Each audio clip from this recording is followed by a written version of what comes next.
I can't describe to you how that feels, but I started to shake. I mean, my heart's racing. I can't hardly hold up the phone because I knew something really, really bad had happened to my son. My brother died a little over 11 years ago. First found out, got a call from a friend of one of the kids that was with Brian that night. And they said that they think there's been an accident. We think Brian's been in the accident. I just felt completely numb. I just saw him 4 hours ago. How could he possibly be dead? You can do two things with grief. I mean, you can let it consume you and downward spiral your life, or you can do something positive with it. Ever since Brian's death, is if we can just help one person, think about how much of an impact that has. You can look at death as a tremendous negative, which of course it can feel like that. But when you explore it more deeply, it shifts your perspective on the way you live your life. All right, guys. Well, I want to thank you guys for joining the podcast, both of you. This is exciting. I haven't done a conversation like this before with the father and son, so I'm really looking forward to it. And to get started, would you guys mind introducing yourselves, just for anyone that might not know either of you, and we can get the ball rolling from there? All right.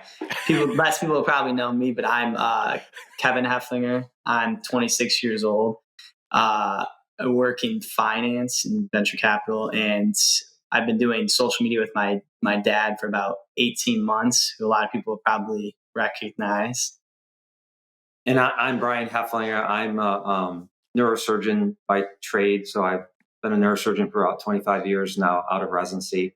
And I live in Toledo, Ohio. And Kevin and I started doing some social media stuff about 18 months ago. And it's just really grown more than what we ever thought it would be. So, but yeah, we talk about, his life as a neurosurgeon and then our life kind of as a family. And my brother died a little over 11 years ago.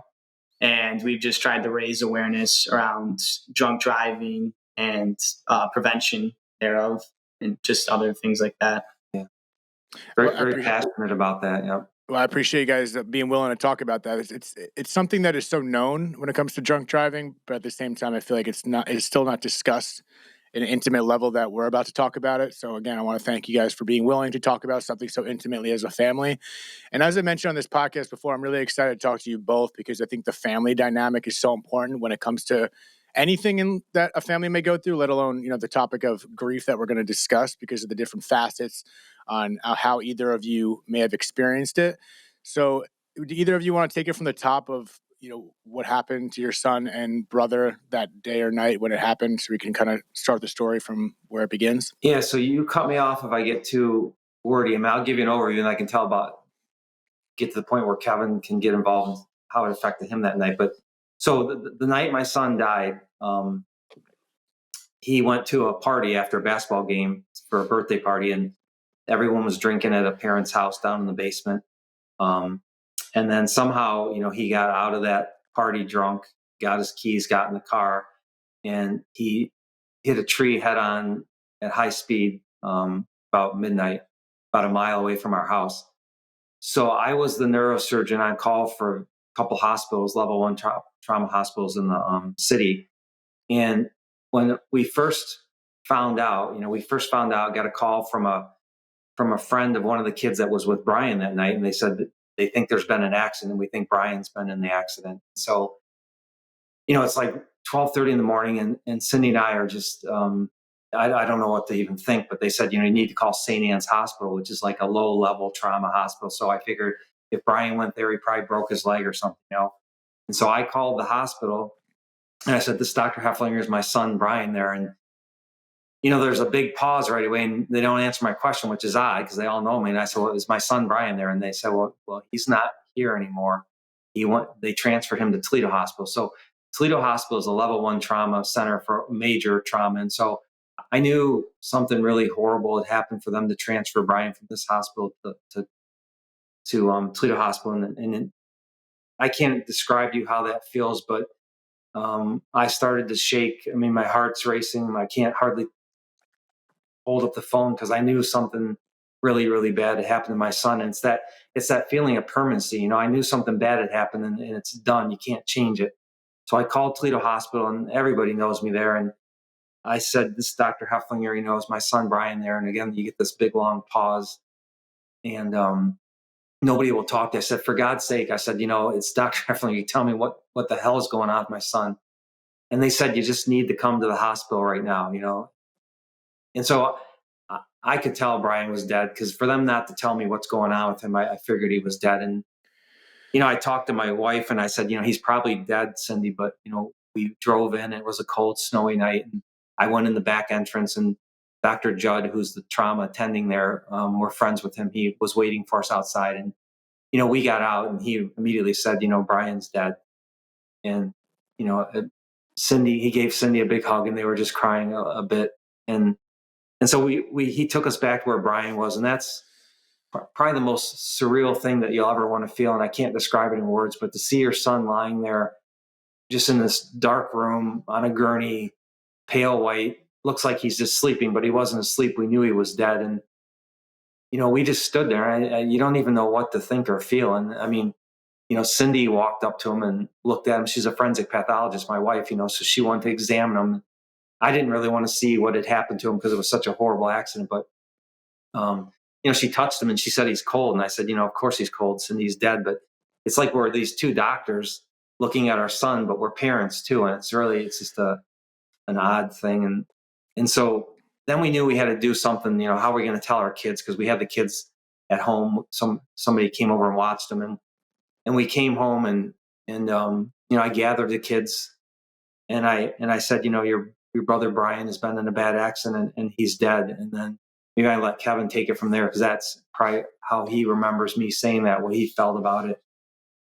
Well, I just remember, you probably do too. Christy, my youngest, I was 15. So Brian was 18. He was a senior in high school. I was 15. I was a freshman. Julie was 14 and then Christy was 11. Christy, I don't think she understood at all, but she just started yelling at the top of her lungs like my dad was lying to her. I remember I had just seen my brother. I played in the junior varsity basketball game, and then I saw him during the varsity game. We were both in the stands. The last thing I talked to him was about the dance tomorrow and if he was having people over at our house. And I just remember we knew I came home from my friend's house. So I thought the same thing. Like I thought Brian just got in an act, like something seemed up and you just think it's a small thing. And it doesn't, you were very sheltered from death in society. If you're not, like a first responder, cop in the military or a doctor, I just feel like you never experienced it. You've seen it in TV shows. But then, Brian, I just felt completely numb because all I could think about is my older brother who I'm very close with. Like I just saw him 4 hours ago. How could he possibly be dead? And, my entire life just flashed, like all the things I thought me and Brian were going to do together in life as brothers. It just vanished. And then, like my dad said, when we went to the hospital, Brian, his entire, he was covered up to a sheet, just his face was showing. His hair, he had his hair gelled and his face looked normal. Obviously he was pale, but he looked normal. It did look like he was somewhat sleeping. But obviously under that he was all mangled. But it's just the permanence of actually then seeing him dead in a hospital room. Like, he's actually dead. You want to think, right? You had already seen him, but the entire car ride there, I was just thinking, maybe there was a mistake, maybe something, maybe you think maybe there's a chance. But then when you see your brother dead, then you are in a hospital room. It's over. Yeah, it's what strikes you the most is people talk about a hole in their heart and that kind of stuff. It's true because it's like a part of you gets ripped away that you'll never. Because when somebody dies, it's like you've lost your future, right? All the things that we thought Brian would do and life we'd have with him and getting married and having kids, it's all gone. So someone tears a part of your future away from you. You can never get that back. And that's where then you start a whole new life without him, So it's a different life. Your life is all of a sudden you've gone down this timeline and all of a sudden your whole life is different in a moment in time from this happening, and it's changed all our lives, For exclusive access to bonus content, new episodes, and more, check out our Patreon account for only $5 a month. Link is in the description. Yeah, that's the thing. When you think about grief and just losing someone, obviously, it's the pain of just not having that person and as a general blanket statement, but it is that grief is the grieving of the future, of just a life that you expected to have, especially when you lose someone so young. There's just such a difference and not to minimize anyone that loses someone later down the line, but at the same time, he was so young. And especially as a parent to have a child pass before you do, I witnessed it with my grandmother losing her son and my dad. It's just, again, I witnessed it, didn't experience it. It's something, I don't have that. Well, and some people don't make it through it. They don't. I remember Cindy and I, we were told to go to a counselor, right? And we went to a counselor like 2 or 3 weeks afterwards, and it was one visit, and that was over with because he said you're going to go through this dark tunnel, and 6 months later you'll come out of it, and 85% of people end up getting divorced. And I said, I don't need all this negativity, whether it's reality or not. But my wife and I worked our way through it with our family, and we're stronger than ever, and have done a lot of good things with it. But a lot of it is a mindset. But I don't listen to other people trying to tell me the way I should grieve and what I should expect and how I should do it. I mean, that, I know. I think it was I really think the two, like the 5 stages of grief and everything are. I think that everything's good to have guidelines, but I think whenever after you've lost someone, I think there's a huge thing whenever you meet people, you connect with someone on a deeper level, or when other people have lost someone. Because I know what it was like to go through. It's just everything's going to be, you have to experience it yourself. And that's something as a family we learned is you all kind of, it's such a different experience for each person.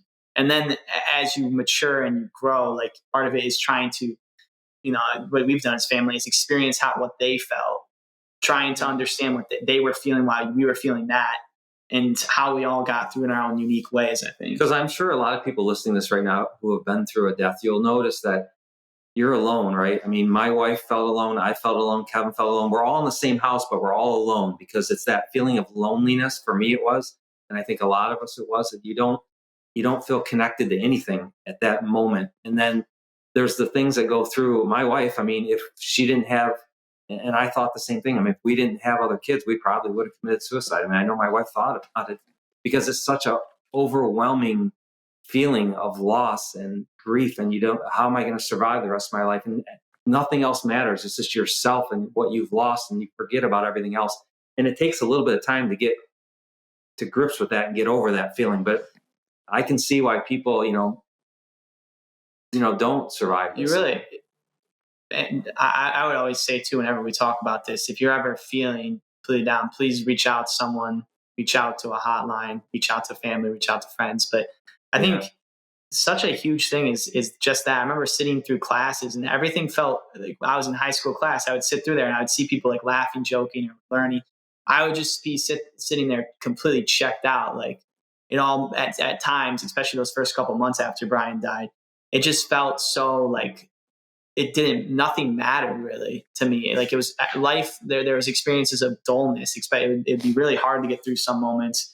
You really do. You have to take it, especially the first year, just one day at a time, because it's impossible to think about longer term. I mean, I literally couldn't, when I would drive the car in the first month, I couldn't even turn the radio on. I love listening to the radio, and I couldn't turn it on because I'm just thinking Brian never has the chance to even listen to a radio again. I just couldn't do it. Or I'd be at work.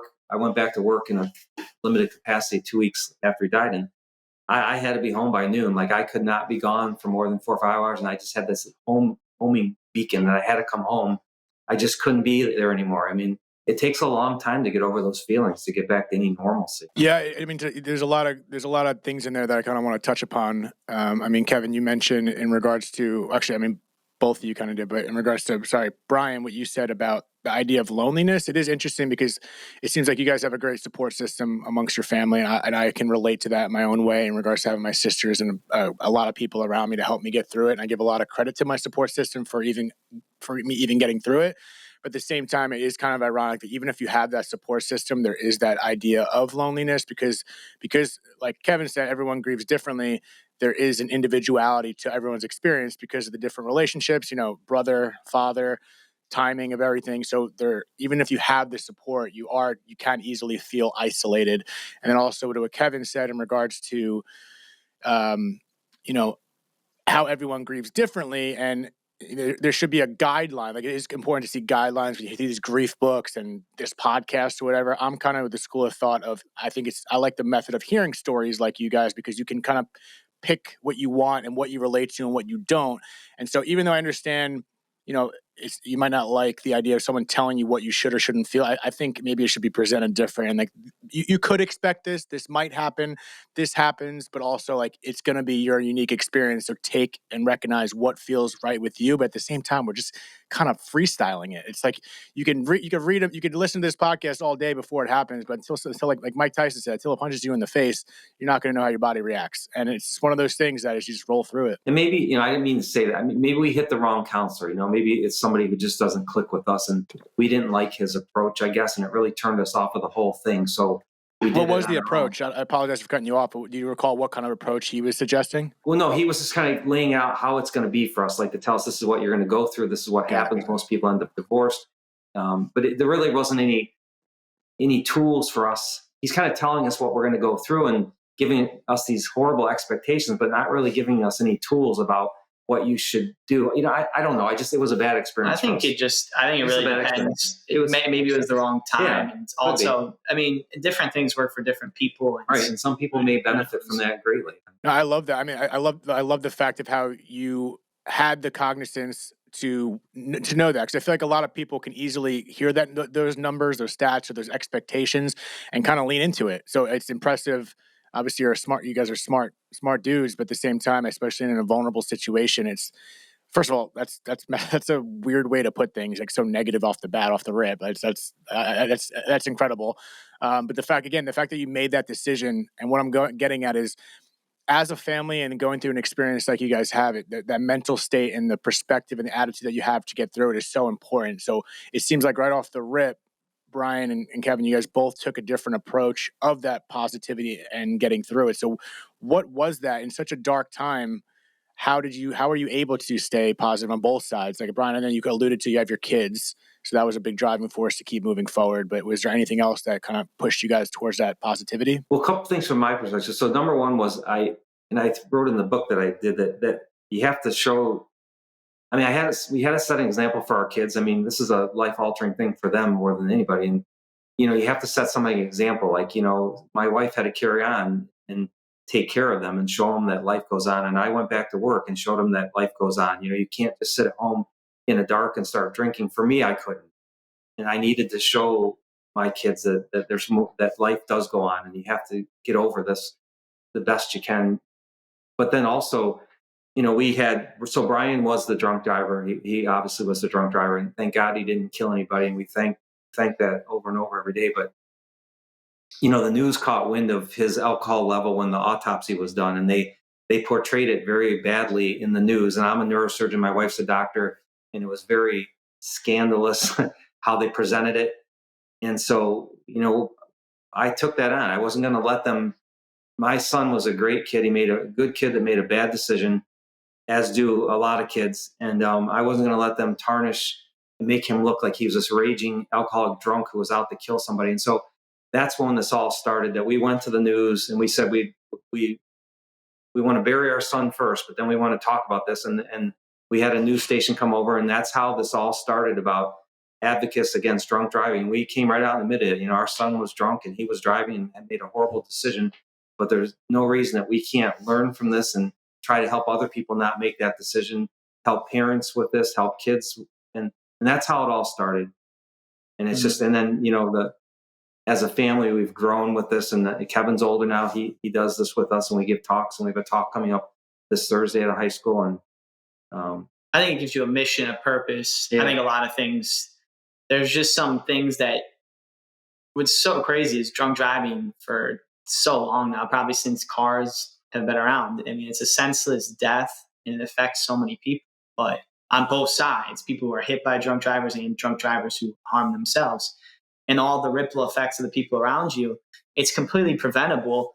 And so you almost, when something like that happens, I think you need to channel that energy in a way. So I think we've talked about this before, but I think if you don't try to channel it towards something like that, advocacy, you channel it into darker things like, getting drugs, alcohol, or self-destructive behaviors. So because there's just an energy force within you that I think needs to go towards something. And I mean, I think similar to my dad, what I would constantly think about is, I was the second oldest. When Brian died, I always, a big thing, I didn't really show a lot of emotion to people that first year or two. I always was thought I needed to be strong for everyone else. I was the oldest child now, and I thought that everyone else, I know everyone's hurting. I thought, adding more to that, because I just always, I don't know, I think it's just being a male that age, but I just thought I could shoulder stuff, and I thought I could power through things. I mean, I learned later on, talking about things is a huge help and working through things. But that was just at the time when I was 15 or 16. So I would just do things like that. And something that's always worked ever since the start is my friends who knew Brian and Brian's friends. I'm just all in my family. I think my mom, a huge thing for her too. It's just talking about Brian. It's therapeutic. I never wanted it's painful. It brings up painful memories, but just talking about Brian always keeps his memory alive to me. It's the experiences we did get to have in this life together. So that was always helpful. Kevin, I can't say I exactly relate, but you're giving me similarity vibes of, my dad died, I was 12. So it's, a different experience, of course, inherently with loss. But I feel like, there's that added pressure as all of a sudden stepping up now that you're the oldest child out of nowhere, and something that you wouldn't ever expect to happen. And then with my feelings, I became the quote unquote man of the house at 12 years old. So there was always for me this added pressure that wasn't there, didn't exist. My family never put it on me. I think someone made a comment along the family, like the man, I don't know, it just always stuck with me. I don't know if I literally made that up, or I'm pretty sure someone said that to me, but not in a bad way. But that innate pressure, like I'm the man, I'm the literal only boy at this time in the house, but I would be the only man in the house. And now you're the oldest child, which has that perspective of the oldest child. So you did feel that pressure, or was that a pressure that, if it was a pressure, for lack of better terms, that's something you just created in your head, like you mentioned, or is that something to work through or still feel? Similar to what you're saying is, yeah, it's not like anyone explicitly says that, or someone might say like a joking comment, or what I'm saying, or someone just a by comment, they mean nothing by it, like, oh, you're the man of the house now. But yeah, I think 100% you feel that pressure to an extent, like I'm the oldest child. And I also felt a lot of pressure, and still do. It's not necessarily like pressure is a bad thing. I still always have felt and still do feel pressure that Brian and my dad does too. Brian no longer gets to live. He's frozen in time at 18. There's a pressure that I want to do great things like in his honor, and I want to do things that he wouldn't get to do. I don't want to waste. I still get to have the gift of life every day. I don't want it to go to waste necessarily, which I think that's we both feel that way. Like, we've done a lot of things in our lives now that I would have never done if Brian wouldn't have died, both physically and mentally, and you just want to do things that he can't do anymore, and that makes you appreciate things a bit more, I think. Yeah, no, did you feel like that when your dad died at all? Or? Yeah, it took me some time. I think a lot of my processes happened as I got older and realizing certain things and getting smarter emotionally and mentally, and just understanding life a little bit more. So you contemplate things. So yeah, I always think about the simple philosophical questions of, would I be in would I have moved across the country if my dad didn't die? Obviously I wouldn't have this podcast. So it's like there's so many different things, just the what ifs. And I was having a conversation with a friend last night about having these deep conversations, which I tend to gravitate towards. And we're both like, can we put on like mind-numbing TV and just not talk about something as intellectually, philosophically stimulating? Because you got to find like a borderline for some of these questions, right? Yeah. Do you think because of your dad's death, have you become more serious in life than you think you would have been? Ooh, no, I don't know. We came from a pretty silly family, so part of me is like my dark humor that I have. I had brought it up on here before. Like, did it all just come from that experience, or was it blended because we have a humorous family / this experience, and just kind of blended into this hilarious snowball? I don't know, but I'm definitely not more serious. I think if anything, I tend to laugh at things like I always have, but probably more now. In a way, I have to be gentle around certain personalities, but I think it's a blend of both. I feel like I'm confident in my ability to find the lightness / humor in things respectfully. Sometimes not to my own respect, but I think I have the on-off switch, because I feel like when you go through such pain, you are able to witness both sides of the spectrum so vividly. Like, you've been to a certain place that is serious and dark, and then when you can get to the other side, it's like you get to see, you're kind of dipping your toes on both borders, and then you kind of learn to kind of teeter back and forth as need be, hopefully on one side more than the other. I think if there was a platform for people, I think I was talking last night, we were out to dinner, my wife and I talked to some guy for an hour having conversations, but he was saying how no one ever wants to talk about death, and he brought up the conversation, and he knew my son had died. But I mean, people crave to talk about death. They just don't want to because they feel like it's taboo or it's not what we talk about in society. And so I think there is a place for people to, if they could feel more comfortable talking about death and their loved ones. I mean, it makes you feel so much better to just kind of get it out and talk about it and not make it sound like it's so, well, we need to forget about that. Okay. Well, I mean, and that person's gone now. Let's just forget about it. Let's not keep talking about it. You know, it's one of those things I think, well, and sadness in general. I think the huge issue with all these things is that we all don't really know. It's just like people giving advice. Like, so when you were younger, like a teacher or someone in school, people are all trying to give advice, but like, if you haven't experienced it, it's kind of impossible to say anything. So we're all kind of just going around like people don't know we don't know how to deal with all these things. So, and that's why it should be talked about a lot more. And it should be, like you were saying earlier, like tools and having specific actions.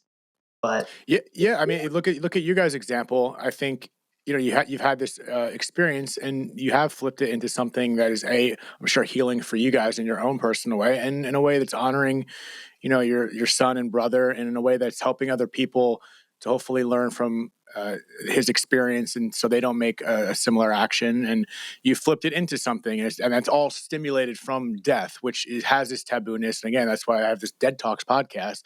It's just I'm not saying, again, you have to wake up, have a cup of coffee, let's talk about death, but the contemplation of it, even if you haven't experienced it, I think could have a tremendous effect in your life. And it does have this negative connotation to it because it's terribly painful and sad and unknown. And I'm sure there's an attached fear to the idea of what happens after and all those philosophical questions. But it's like, yeah, you can look at things kind of through like you did, Brian, with your own experience, the positive or the negative. You can look at death as a tremendous negative, which of course it can feel like that. But when you explore it more deeply, it shifts your perspective on the way you live your life. And it can have very positive, profound effects. And but again, sorry. No, please. No, I was going to say that one thing I was thinking about the other night was, when Brian died, and so we were going through picking out his casket, and the funeral director's there and picking out his clothes that we're going to put in the casket and just try to contemplate that stuff. And I was just thinking, like, I would have gave up my status as a doctor, every penny I own, all my wealth, all the stuff that everybody thinks is so cool that I have. I would have given that up as a heartbeat and been a homeless person if Brian could be alive again. And you quickly realize it doesn't matter, right? Because I can give all that up. He's not coming back. So you quickly realize that all this stuff that we do, that I'm a neurosurgeon and my wife's a doctor, and that we live in a nice house and I have stature, all that bullshit doesn't matter because it doesn't bring Brian back. And so it changes your whole perspective on life. It just does. You find out what matters in life and what doesn't, maybe quicker than I would have if Brian would have never died. Maybe some of that, I don't think I was ever arrogant, but say if there was an arrogance about me or something, I mean, all that's gone because it doesn't matter anymore, right? Mm-hmm. Yeah, that's right.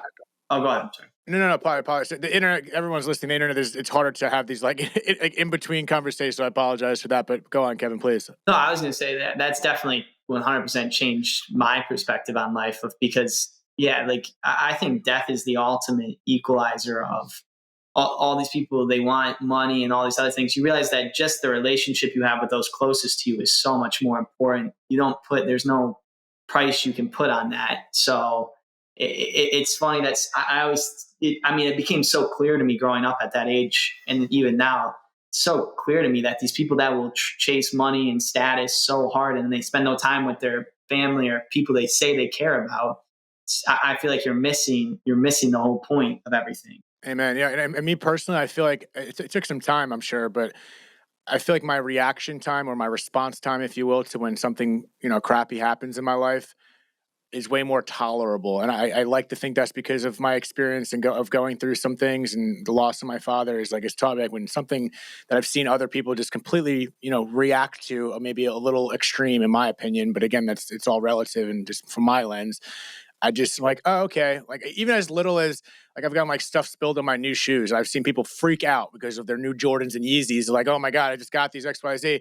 And I think it's been multiple times. Someone pour something in my shoe. I'm like, oh, whatever, it's just a shoe. And they're even shocked on my not getting upset at that. And as small of as an example that is, it's like, I mean, my dad died. I relate to that so hard because that's something it took me. everything is so relative. I learned that. I went to Ohio State, and I learned that in college so much. One thing is when you've been through something and people know if you've been through something, people feel comfortable talking to you. They feel comfortable to talk about to you if they're depressed or something bad that happened or all these things. I just feel like it opens up.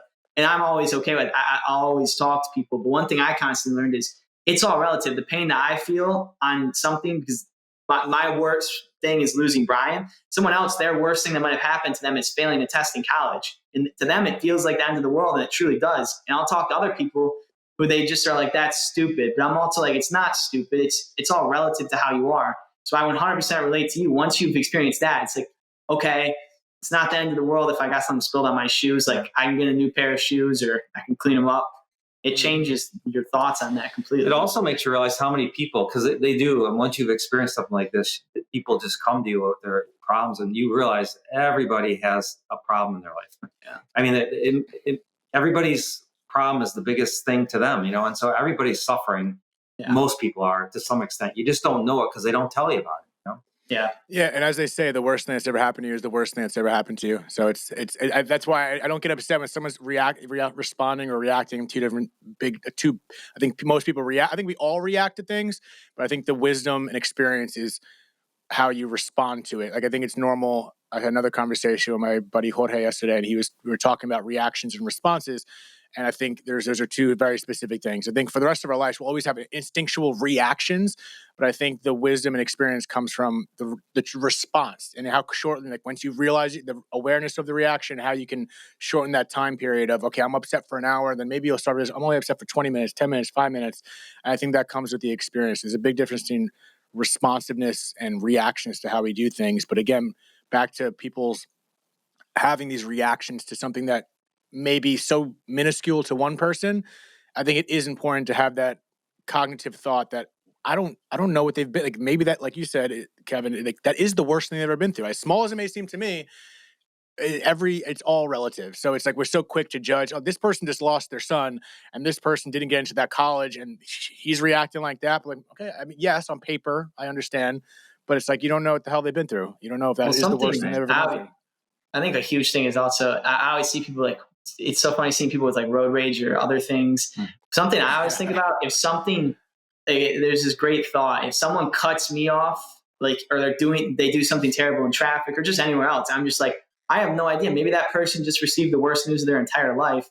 Or maybe that person that cut me off or is speeding, they could be speeding to the hospital because someone they know or love is dying. You know what I'm saying? If you can reframe problems, it can completely just melt away any harsh feelings. It's not always easy to do that, and I 100% don't. But I'm saying when I'm thinking logically, that I would. It's, to me, it's just a better way to live. Thinking, giving people the benefit of the doubt versus judging them in the other way.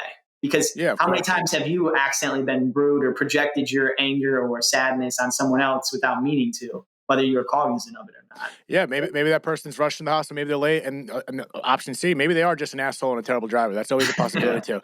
But again, I think it all comes down to perspective and how we see things. I think it is it calms you down. Like whenever I'm running late and I'm getting this or that, I'm like, it's my fault. I left late. It's not because this person's driving slow in front of me. I chose to leave 10 minutes before my appointment. Okay, it's not because this person's driving slow and you're going to be late because of them. Anyway, that's a whole other rant. The one thing I did want to tap in with you guys is the father-son relationship. I just think that's a powerful dynamic, and it's an opportunity I haven't had to talk to a father and son that have experienced such losses you both have. For whoever wants to go first, but what have you guys noticed in your dynamic? And this is just from exploratory conversation, but is there anything you feel like you guys did really well in regards to your relationship through this process of grief from father to son and vice versa? And is there anything that you guys were perhaps disagreeable upon in this process? I think from my perspective, I think we've probably grown closer later on. Like I was still full-time, I'm still a full-time neurosurgeon, but I was still really busy when Brian died, and Kevin went off to college. And I remember I wrote him a letter. I don't know if he still has it, because he left for college. He's the first one to go away to college. And I said, I'm so sorry, Kevin. I know, Brian's died, and I haven't spent a lot of time with you. And now you're gone. And I wish I would have spent more time and been at more games and things like that. And I don't know if you still have the letter, but I think it was, but I think, he went to college, was gone a lot, didn't get to see him, and now kind of has come back full circle as kids get older. I think so now I think we're doing much more. We still butt heads because we're both think we know it all at times, and we get in these fights like they're stupid, but it happens frequently. But I think for the most part, we've tried to work together on a lot of things now. Brian's cause and social media, and I don't know that I think that's brought us closer together. And as time goes on, we're really trying to work as a team. It's a new experience. It's a new dynamic in our life because we're treating each other more as like equals or whatever you want to say. I think part of there's a couple of things.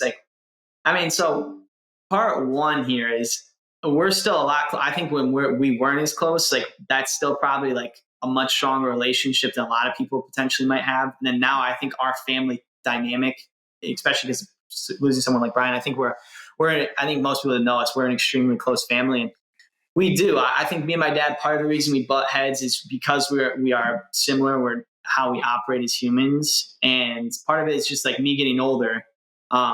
You become more of an adult. It's not the same relationship, right? Of like when I'm just like 15, you can tell me to do something.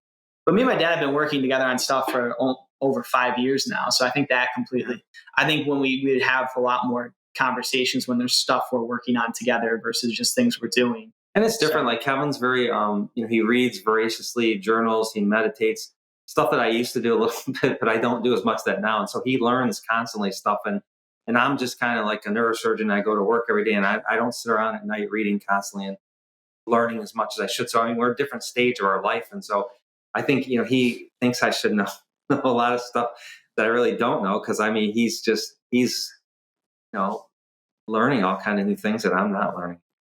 Right? Yeah. I'm going to turn my mic off. You guys talk amongst yourselves. I'm just going to watch. No, he's always coaching me about doing that. But I think it is like I love the idea of lifelong learning, and there's just so many cool. I love trying to show my dad stuff. Like he knows how to use technology, but it's funny teaching him like point up the people at his office know point up like MRIs and stuff. That's not his forte.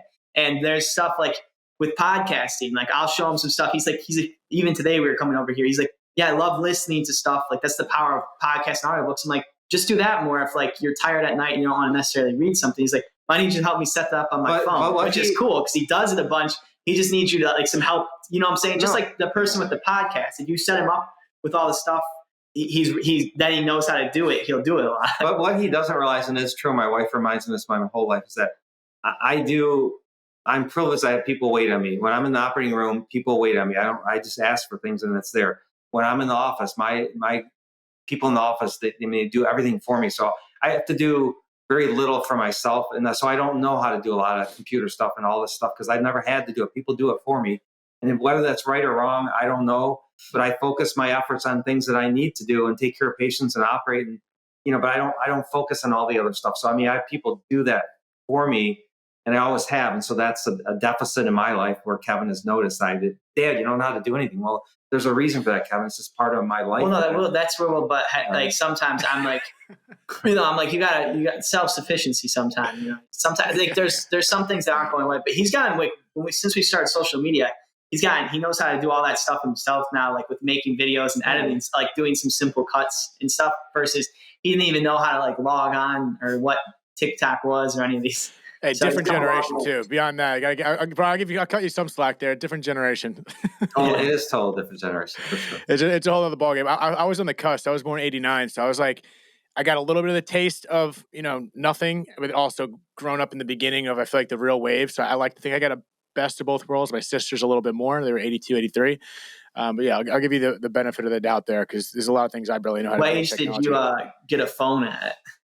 I think my mom gave me a flip phone in like 8th grade, maybe, and it was just a flip phone. Like it was a smartphone. I honestly don't remember. Yeah, I got one of smartphone. Those slide ones when I was in like 7th or 8th grade, and I thought that was the coolest. Like texting that you could flip it open and text people. But yeah, I still love that. Part of me wants to go back to the flip phone because this freaking iPhone is like just so distracting. And I was like, if the day comes I have kids, I like the idea of giving them a flip phone early just to communicate, text, call, and that's it. And then that's a whole other conversation. The social media shit is a disaster. Is like really good, but a disaster. But you guys realize, when I was in college, there were no cell phones, and when we were in residency, we get these huge phones because we were neurosurgery residents and we're on call and so we'd have these huge phones like this big, and we thought we were so cool because we had a phone. I mean, this new thing that came out, these cell phones, and no one has, like the normal person doesn't have these things, So now everybody has. It's a blessing and a curse. Like, you can do, like, your phone, you have access to everything, all YouTube, Google, like, you have access to all this knowledge. You can literally have a business on your phone. I see these stories. It's crazy.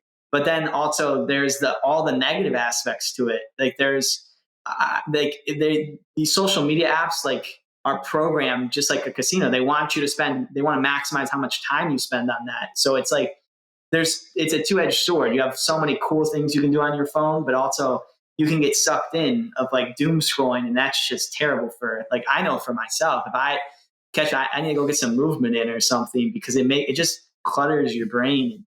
You don't feel as good.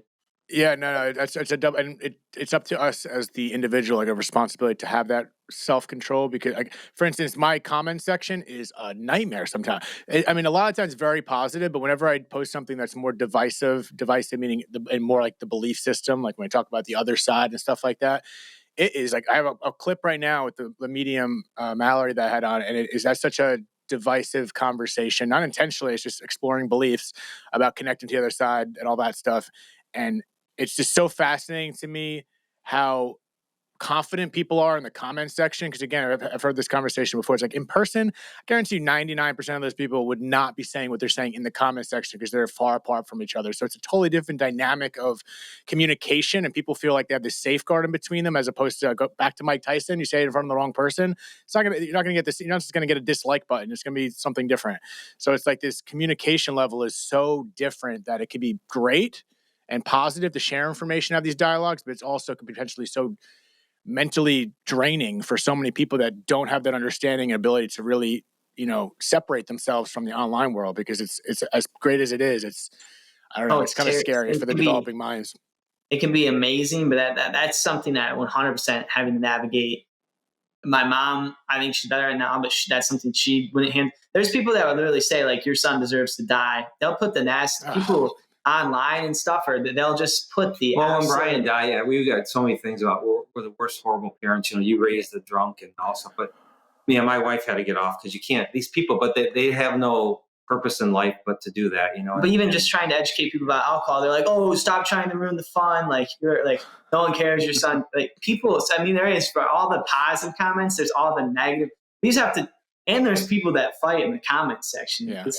Like, literally, they'll go back and forth 50 comments. So a lot of times we'll try to read comments, respond to some, like messages, acknowledge people. But you can't let people. But you can't get too obsessed with the comment section, no matter what you can do. Especially there's no point of even engaging with the negative people, because I just like to think I have no idea where they're coming from.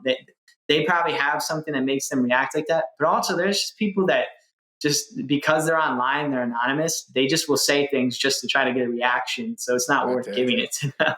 Yeah, again, it was what Brian said about, it's kind of I think the people that are doing that, it's either, and this is not to be harsh, but if it sounds harsh, whatever, they're just either bored, they haven't found meaning in their life, and they have to put it on someone else and find some reason to create some sort of, oh, I did this, and leave a stamp.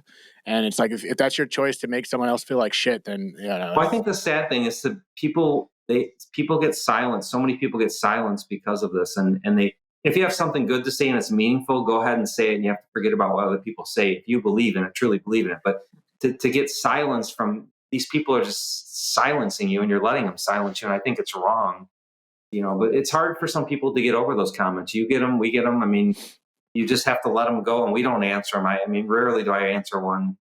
I mean, it's not worth it. Yeah, I'm taking a different approach lately. I have fun talking shit, mostly amongst my friends, and now I'm at the point where I usually ignore the negative comments. Somebody make a sarcastic remark, I don't acknowledge it for the most part. But part of me is like, if someone really puts it out there, I'm starting to call them out a little bit more. I'm like, hey, you're putting your name down, you're comfortable with that, then I'm going to respond.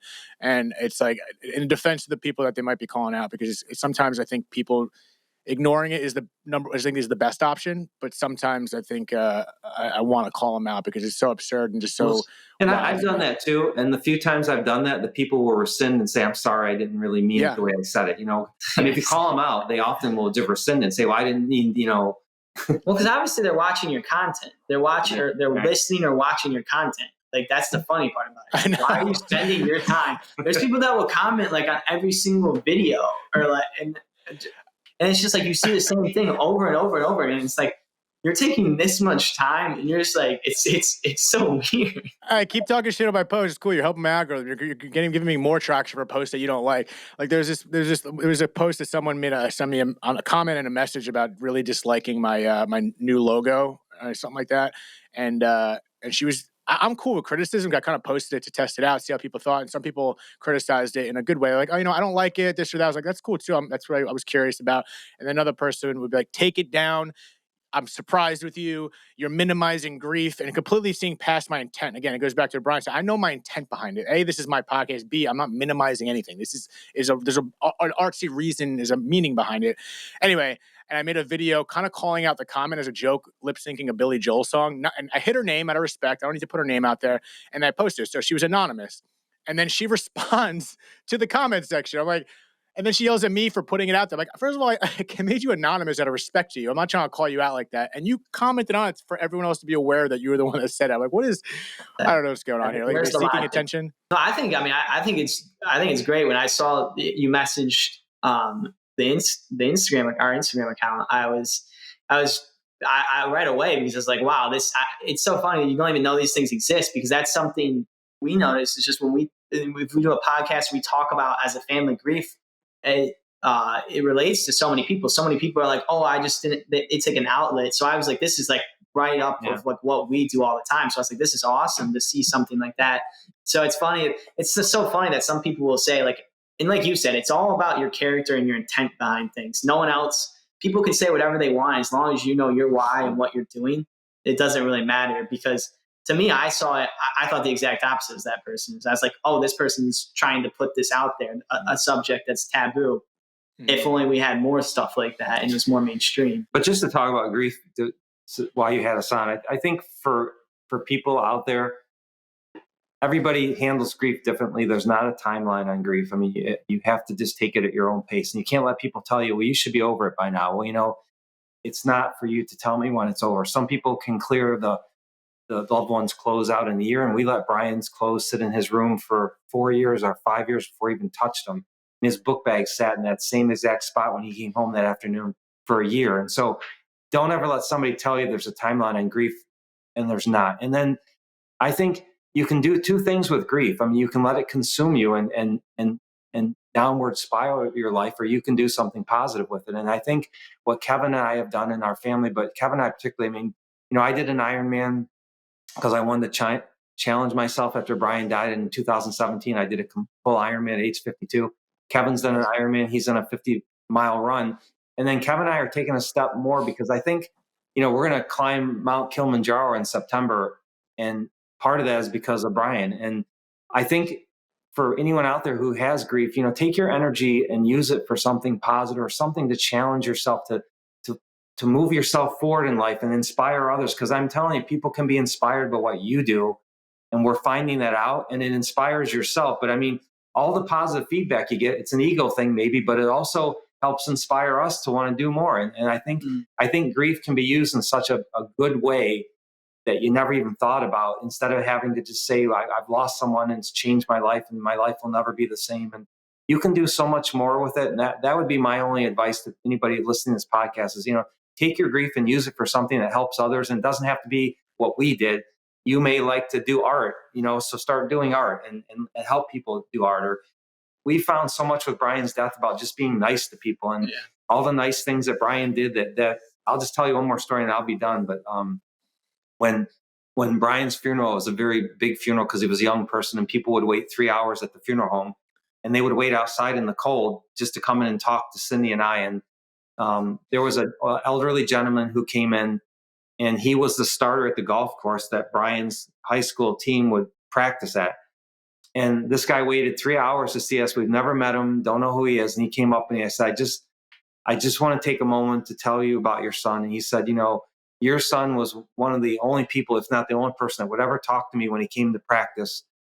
The other kids would just go about their business, would never say hi to me or really not interact with me. But your son would always come up and ask me about how was your day, became friends. And he said that meant something to me. And I wanted to let you guys know how your son impacted our life because of what he did each time he would go to practice. And I wanted you to know that.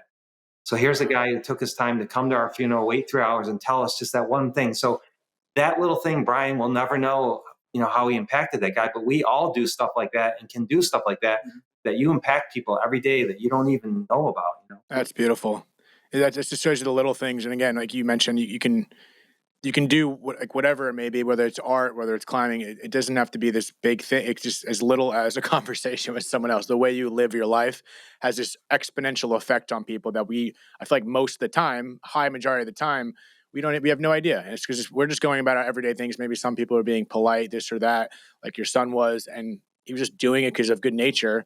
And that has an exponential effect. I think those little things that really change the world. Obviously, these big things that you guys are doing, it costs a massive net, but also people that aren't doing these on this paper huge things, those little things really are what makes a big difference, clearly.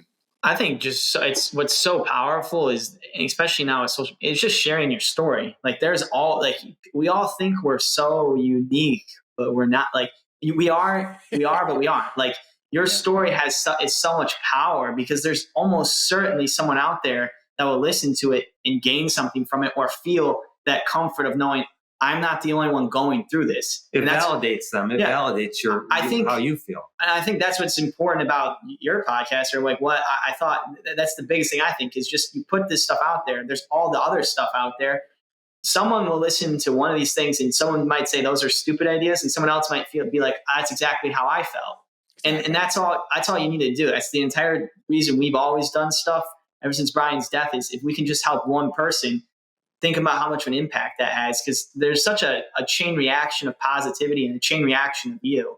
Just like that, my dad was saying, that's why it's not just your life. You positively have such an impact on your friends and family and those around you more than you'll ever know until, it's not shown, but that's something they would talk about. Once Brian was gone, they got to see all those things. They got to see all those things that someone actually living their life doesn't get to know because people don't openly speak about all these things. So, that's another thing is just, go out of your way, just hold the door open for someone or give someone a positive comment. I mean, it goes a super long way. Amen. And I think, one thing as we close out this episode, I'm not going to tell you guys to write a review, but you guys should write a review on the podcast. I'm going to urge you guys to go find someone in your life and tell them now, because it's interesting when you tell that story of your son, how, he had that impact. Tell someone now while they're still alive how much of an impact they have. Show that gratefulness now, like you said. Make that nice comment.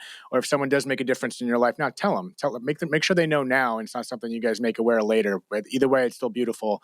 But I think that's the big point. Well, it's so cliche. It's so cliche too, because people think tomorrow will be here, but for Brian, tomorrow wasn't there, right? He went to a party at 10:30 at night and he's gone. So you just don't know. Tomorrow may not be there, and it's a true statement, even though it sounds so no, it's real cliche, but it's true. It's cliche because it is true. It's exactly. I always say it's cliche. I'm like, there's a reason it's cliche inherently, and it's like but it's true, and that's why it's freaking cliche. So I want to thank you guys for taking the time to speak with me. It's honestly a pleasure. This is a great experience for me personally, and I'm sure people that are listening to have a father-son dynamic. I think that's really powerful, and I hope to be able to do something again in the future, whether it's the podcast again or something of the sorts. But before we do get out of here, again, it's always the worst transition in history going from this conversation to what do you guys got going on, that if you want to share anything, let us know. As usual, I'll put all your information in the bio and the comments in the description. But if there's anything else you guys want to say before we get out of here, the mic's yours. If you guys want to hear more, we talk about lots of different stuff. You can check us out on the Hefflinger podcast. And then you can follow my dad's social media accounts. It's just at Dr. Hefflinger.